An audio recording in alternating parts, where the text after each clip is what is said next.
In this video, I'm going to show you how you can mute account on Threads. If this video helps, please like and subscribe. Now, if you wish to mute any account so that you don't see their postings or publications, then just go to the above account. For instance, I want to mute this account temporarily and then unmute it. To do this, you can tap on the account and then just head to these three lines here.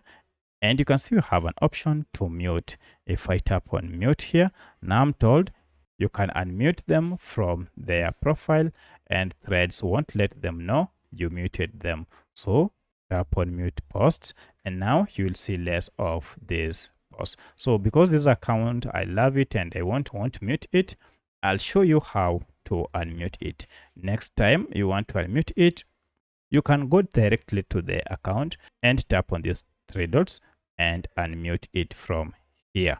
Alternatively, if you can't remember which account you muted, then go to your profile icon here and then go to this or two dots and go to content preferences, and here we have muted. If you tap on this, you will see all accounts that you have unmuted. Now to unmute them, just tap on unmute and this account will be removed from muted list.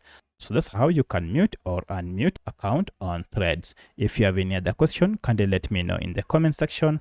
Otherwise, thanks for watching and let's meet in the next video.